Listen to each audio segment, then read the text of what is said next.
Salam əziz izləyicilər, məlumat verdiyimiz kimi sosial müavinətlərin məbləği artırılıb. Prezident İlham Əliyev bununla bağlı fərman imzalayıb. Fərmanla iyulun 1-dən etibarən sosial müavinətlər və təqaüdlərin məbləği artırılıb.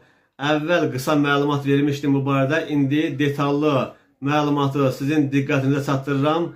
Beləliklə, fərmana əsasən birinci qrup əlillərin müavinəti 300 manat, ikinci qruplar 250 manat, üçüncü qruplar isə 180 manat olub. Ailə başçısını itirməyə görə müavinət 140 manat. Müddətli həqiqi hərbi xidmət hərbi qulluqçularının uşaqlarına 140 manat. Valideynlərini itirmiş və valideyn himayəsindən məhrum olmuş uşaqların qəyyumlarına 140 manat. 1 yaşına dək uşağı olan az təminatlı ailələrə hər uşaq üçün 140 manat.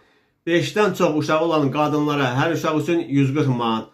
Övladlığa götürülən uşağa 18 yaşına dək əlilliyi müəyyən edilmiş uşaqlar istisna olmaqla 240 manat, himayədar ailəyə verilmiş 18 yaşına dək əlilliyi müəyyən edilmiş uşağın tərbiyə edilməsinə görə 0-6 yaş arası uşağa görə 500 manat, 7-13 arası uşağa görə 600 manat, 14-18 yaş arası uşağa görə 650 manat olub.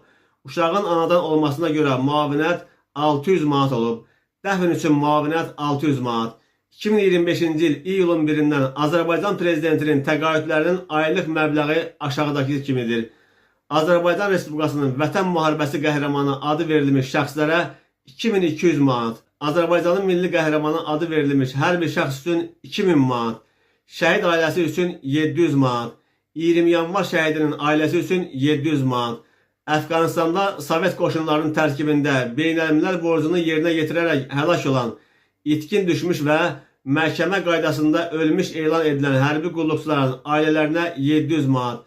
Müharibə və ya 1990-cı il 20 yanvar hadisələri ilə əlaqədar əlilliyi olan şəxslərə, orqanizmin funksiyalarının 81-100% pozulmasına görə əlilliyi müəyyən edilmiş şəxslərə 600 manat, yəni birinci qrup əlillərə 600 manat, ikinci qrup əlillərə 500 manat, üçüncü qrup əlillərə isə 400 manat. Ümumi səbəblərdən orqanizmin funksiyalarının 81-100% pozulmasına görə əlilliyi müəyyən edilmiş şəxslərə, gözdən əlilliyi olan şəxslər istisna olmaqla 250 manat.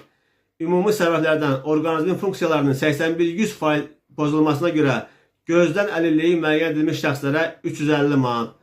Prezidentin fərdi təqaüdünün məbləği 2025-ci il iyulun 1-dən 1700 manat müəyyən edilib. Fəxri adlara görə aylıq təqaüdün məbləği 2025-ci il iyulun 1-dən xalq yazıcısı, xalq şairi, xalq artisti və xalq rəssamı üçün 300 manat, əməkdar elm xadimi, əməkdar incəsənət xadimi, əməkdar artist, əməkdar rəssam, əməkdar mədəniyyət işçisi, əməkdar müəllim, əməkdar həkim, əməkdar memar, əməkdar bədən tərbiyəsi və idman xadimi, əməkdar dövlət qulluqçusu, əməkdar jurnalist, əməkdar mühəndis, əməkdar hüquqşünas, əməkdar kənd təsərrüfatı işçisi, əməkdar pilot, əməkdar tibb işçisi üçün 200 manat məbləğ müəyyən edilib. Əmək və Əhalinin Sosial Müdafiəsi Nazirliyindən verilən məlumata görə növbəti sosial islahat paketi 3 milyon insanı əhatə edəcək. Onlara yönələn əmək haqqı, pensiya, müavinət və təqaüdlərin artırılması üçün illik əlavə olaraq 1,4 milyard manat ayrılıb.